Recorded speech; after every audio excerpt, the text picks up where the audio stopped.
भक्तियोग. भक्तीचे लक्षण.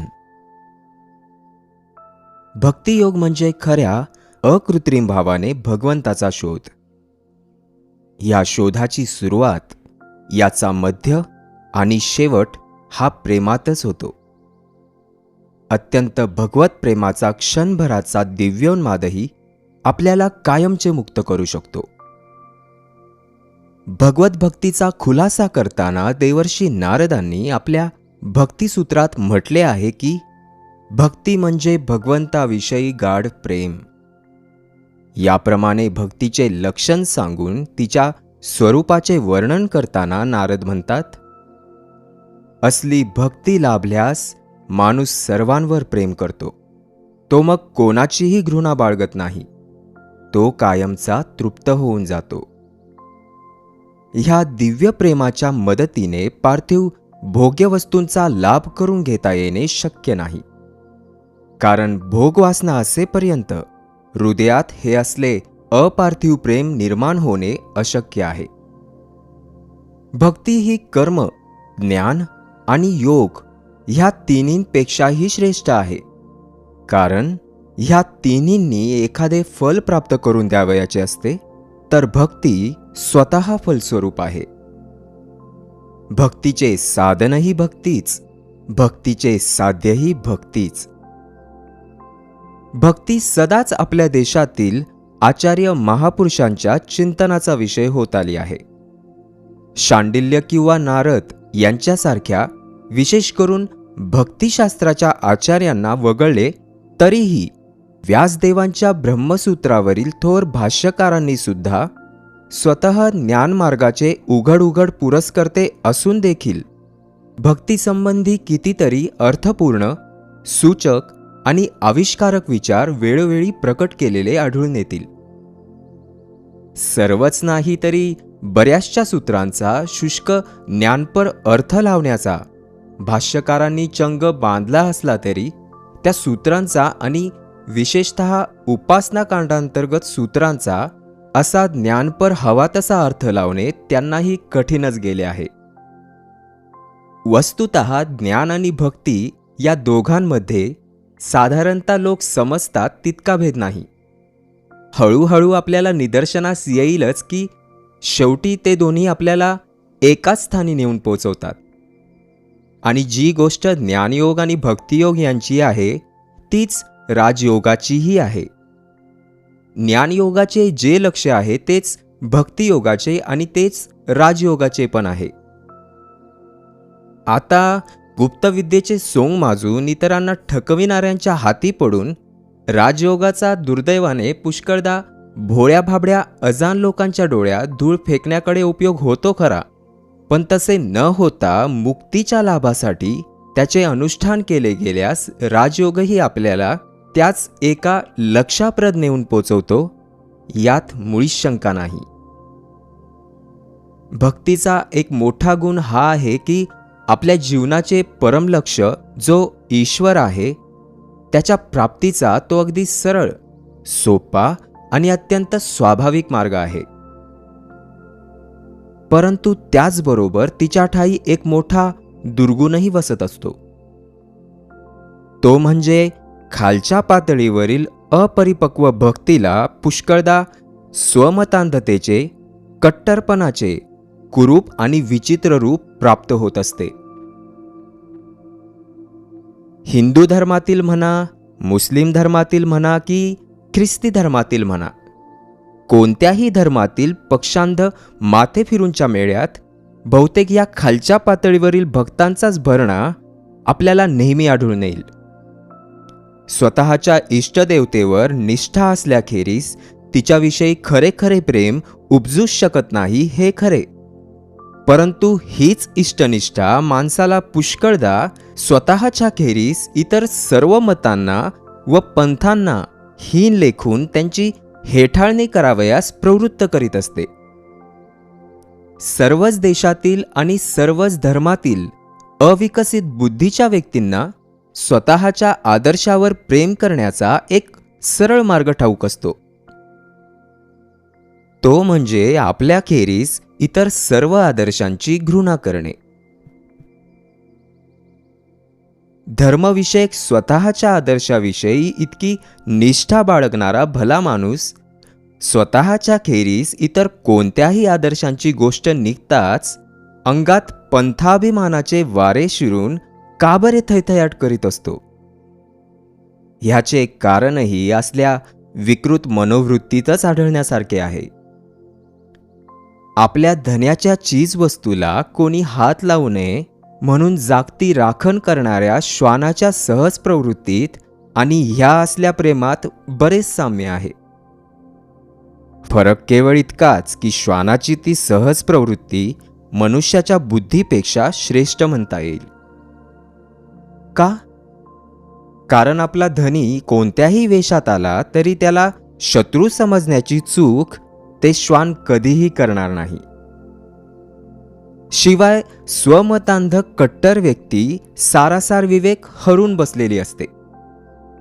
वैयक्तिक बाबी विचारात घेण्याकडे या लोकांचा इतका कल असतो आणि त्यांनाच ते इतके महत्त्व देत असतात की एखादा मनुष्य काय म्हणतो, तो जे काही म्हणतो ते खरे की खोटे इकडे लक्ष देण्याची त्यांना गरजच वाटत नाही. त्यांचे सारे लक्ष लागलेले असते ती विशिष्ट गोष्ट कोण म्हणतो हे बघण्याकडे. स्वतःच्या संप्रदायातील लोकांशी, स्वतःशी एकमत असलेल्या लोकांशी न्यायाने, दयेने व प्रेमाने वागणारा इसम आपल्या संप्रदायाच्या कक्षेबाहेरील लोकांशी संबंध आल्यास अगदी अघोरातील अघोर कृत्यही करावयास कचरणार नाही.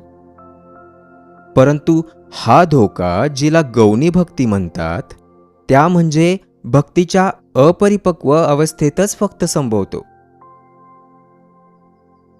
भक्ती एकदाची परिपक्व होऊन पराभक्तीत परिणत झाल्यावर तिथे मग असल्या विचित्र पक्षांधतेला कधीच थारा मिळू शकत नाही.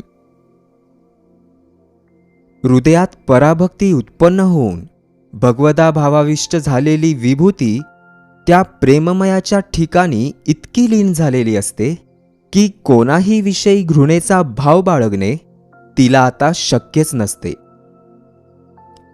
ह्याच जीवनात आपापले चारित्र्य सुसंवादी बनवण्याचे भाग्य आपल्यापैकी सगळ्यांना लाभत नसले तरी हे मात्र खरे की ज्या चारित्र्यामध्ये ज्ञान, भक्ती आणि योग या तिन्हींचा मधुर मिलाफ होऊन सुसंवाद निर्माण झाला आहे, तेच चारित्र्य सर्वात मोठे आहे.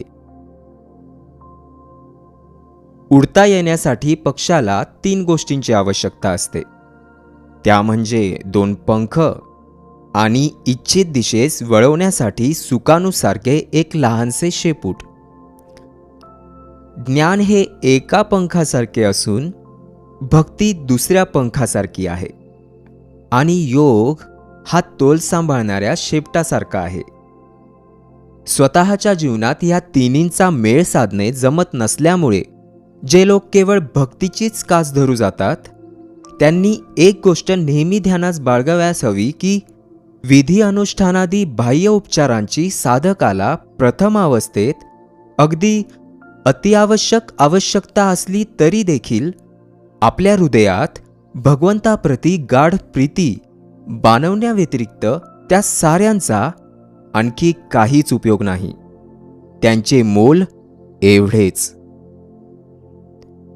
ज्ञानाच्या आणि भक्तीच्या आचार्यांमध्ये किंचित मतभेद असला तरी देखील भक्तीच्या प्रभावासंबंधी मात्र दोघात मुळीच भेदभाव नाही. ज्ञानी हे भक्तीला मुक्तीचे साधन मानतात, तर भक्तांच्या मते ती साधनही आहे आणि साध्य पण आहे. मला वाटते की हा फरक केवळ नावाचाच आहे. वास्तविक पाहिल्यास भक्तीचा साधन म्हणून जेव्हा उल्लेख करतात तेव्हा निम्न स्तराची म्हणजे खालच्या पातळीवरील वा प्रारंभिक उपासना असाच खरोखर तिचा अर्थ अपेक्षित असतो. ही निम्न स्तराची उपासनाच अंमळ उन्नत झाल्यावर पुढे उच्च स्तराच्या भक्तीशी एकरूप होऊन जाते. पूर्ण भक्तीचा उदय झाल्यास मग ज्ञानाला निराळे निमंत्रण द्यावे लागत नसते आणि जिथे पूर्ण ज्ञान उदयास आले आहे तिथे यथार्थ भक्ती पण अविभाज्यपणे अवतरलीच पाहिजे. या अबाधित सत्याचा विसर पडल्यामुळे दोघेही आपल्याच साधन प्रणालीवर असा अवास्तव जोर देत असलेले आढळतात. हे लक्षात ठेवून आपण आता वेदांतानुयायी थोर भाष्यकारांचे या बाबतीत काय म्हणणे आहे ते समजून घेण्याचा प्रयत्न करू. आवृत्ती हा असकृत उपदेशात या सूत्राचे स्पष्टीकरण करताना भगवत पूज्यपाद आचार्य शंकर म्हणतात, अमुक अमुक हा गुरुचा भक्त आहे, अमुक हा राजाचा भक्त आहे असे आपण म्हणतो. जो गुरुच्या किंवा राजाच्या आदेशानुसार वागत असतो आणि तसे त्यांच्या आदेशानुसार वागणेच ज्याच्या जीवनाचे ध्येय असते, अशा माणसालाच आपण गुरुभक्त किंवा राजभक्त म्हणत असतो. त्याचप्रमाणे ही पतिनिष्ठ प्रेमळ पत्नी विदेशी गेलेल्या आपल्या प्राणनाथाच्या चिंतनात मग्न आहे असेही आपण म्हणतो. येथेही चिंतन शब्दाचा अर्थ एक प्रकारचे उत्कंठायुक्त निरंतर स्मरण असाच होतो. आचार्य शंकरांच्या मते हीच भक्ती आहे. परमभागवत श्री रामानुजाचार्य आपल्या श्रीभाष्यात अथ अतः ब्रह्मजिज्ञासा या सूत्रावर भाष्य करताना म्हणतात, एका भांड्यातून दुसऱ्या भांड्यात ओतले जात असताना तेल जसे अखंड धारेने पडत असते, तसेच ध्येय वस्तूचे अखंडित स्मरण म्हणजेच ध्यान. अशा प्रकारची अखंड भगवत स्मरणाची अवस्था लाभल्यास सारी बंधने गळून पडतात. याप्रमाणे असल्या अखंड स्मरणाला शास्त्रात मुक्तीचा उपाय म्हणून म्हटले आहे. परत ह्या असल्या स्मरणात आणि दर्शनात किंवा प्रत्यक्ष पाहण्यात काहीच अंतर नाही. दोन्ही एकाच स्वरूपाची आहेत. कारण त्या पर आणि अवर म्हणजेच दूरच्या आणि जवळच्या पुरुषाचे दर्शन घडताच हृदयाच्या सर्व गाठी उकलतात, संशय सारे निघून जातात आणि कर्मफलाचा त्रास कायमचा निघून जातो. ह्या शास्त्रवचनात दर्शन शब्दाचा स्मृती या अर्थीच प्रयोग करण्यात आला आहे. कारण जो समीप आहे त्याला आपण पाहू शकतो, पण जो दूर आहे त्याचे आपल्याला केवळ स्मरणच शक्य असते. परंतु असे असूनही शास्त्र येथे आपल्याला जवळच्या आणि लांबच्या अशा त्या उभय स्वरूपी पुरुषाला पाहण्याचाच आदेश करीत आहे. यावरून असले हे स्मरण दर्शनाच्या बरोबरीचेच आहे असेच शास्त्र येथे सुचवत नाही का? असो, ही स्मृतीच घनीभूत झाल्यावर दर्शन तुल्य होऊन जाते आणि उपासना म्हणजे सतत स्मरण हे शास्त्रातील काही प्रमुख मंत्रावरूनच स्पष्ट दिसून येते. त्याचप्रमाणे निरंतर उपासनेशी अभिन्न असे जे ज्ञान, त्याचेही निरंतर स्मरण असेच वर्णन केले गेले आहे. याप्रमाणे स्मरण ज्यावेळी प्रत्यक्षानुभूतीचे रूप धारण करते त्यावेळी ते मुक्तीचे कारण होते असे शास्त्राचे सांगणे आहे. मुक्तीचे साधन बनणाऱ्या या स्मृतीविषयी शास्त्रात आणखी असेही सांगण्यात आले आहे की नाना विद्यांनी बुद्धीने किंवा वेदांचे हवे तेवढे अध्ययन करूनही हा आत्मा लाभण्यासारखा नाही. ज्याला हा आत्मा वरतो त्यालाच त्या आत्म्याचा लाभ होतो. त्यालाच हा आत्मा आपले स्वरूप प्रकट करून दाखवतो.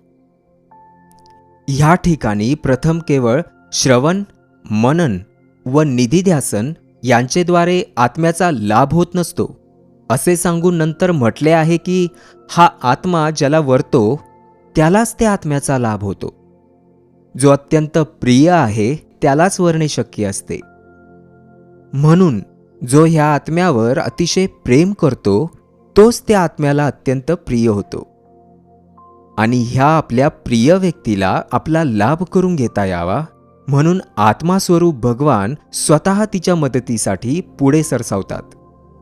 भगवंतांनी स्वतःच म्हटले आहे की जे माझे ठाई निरंतर कार्यरत असतात आणि प्रेमाने माझी उपासना करतात त्यांची बुद्धी मी अशा तऱ्हेने प्रेरित करतो की जेणेकरून त्यांना माझा लाभ व्हावा. तात्पर्य काय की ही प्रत्यक्षानुभवात्मक स्मृती ज्याला अति प्रिय असते त्यालाच त्या परमात्म्याचा लाभ होतो. हे असले निरंतर स्मरण म्हणजेच भक्ती. पतंजलींच्या ईश्वर प्राणिधानात वा या सूत्रावर टीका करताना भोज म्हणतात, प्रणिधान म्हणजे त्या प्रकारची भक्ती की जिच्या योगे विषय सुखादी समस्त फलांची आकांक्षा नेमून सर्व कर्मे त्या गुरुच्याही गुरुस समर्पिले जातात. भगवान व्यासही या सूत्राचे विवरण करताना म्हणतात, प्रणिधान म्हणजे अशा स्वरूपाची भक्ती की जिच्यामुळे योग्यावर परमेश्वराचा अनुग्रह होतो आणि त्याच्या समस्त आकांक्षा पूर्ण होतात. शांडिल्यांच्या मतानुसार ईश्वराविषयी परम अनुराग म्हणजेच भक्ती आहे. परंतु दैत्यकुलावतंस भक्त सम्राट प्रल्हाद यांनी भक्तीची जी व्याख्या केली आहे तीच सर्वात श्रेष्ठ आणि सुंदर वाटते. भक्तराज प्रल्हाद भगवंताजवळ वरदान मागतात, सार काय आणि असार काय ह्याची जाणीव नसणाऱ्या अजान जणांना क्षणभंगूर विषयांच्या भोगात जशी अवीट गोडी वाटत असते तशीच हे संसारसार प्रभो मला तुझ्या चिंतनात वाटू दे. माझ्या हृदयात ती सदाच तुडुंब भरून असू दे. गोडी प्रीती कोणाविषयी? त्या मांगल्य निधान प्रभूच्या विषयी. इतर कोणाही वरची प्रीती ही भक्ती होऊ शकत नाही. मग ती प्रेमास्पद व्यक्ती कितीही थोर वा महान असो. हेच तथ्य विशद करणारे एका प्राचीन आचार्यांचे पुढील वचन रामानुजाचार्यांनी आपल्या श्रीभाष्यात उद्धृत केले आहे. आपल्या या जगामधील प्राणी कर्मफलाच्या फेऱ्यात फिरत असून ते पुन्हा पुन्हा जन्मत आहेत आणि मरत आहेत. याप्रमाणे सारखी ये जा करीत मायेच्या घेऱ्यामध्येच घुटमळणाऱ्या यांच्यापैकी कोणावरही ध्यान करून साधक कृतार्थ होणे शक्य नाही. असो, सापरा अनुरक्ती हा ईश्वरे ह्या आपल्या सूत्रात शांडिल्यांनी वापरलेल्या अनुरक्ती शब्दाची फोड करून सांगताना टीकाकार स्वप्नेश्वर म्हणतात की अनुरक्ती शब्दातील अनु म्हणजे पश्चात किंवा नंतर आणि रक्ती म्हणजे आसक्ती.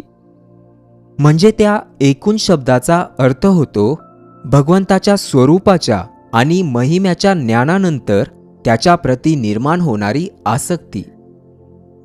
एरवी कोणाही वरची, उदाहरणार्थ स्त्री पुत्राधिकांवरची अंध आसक्ती ही भक्ती ठरायची.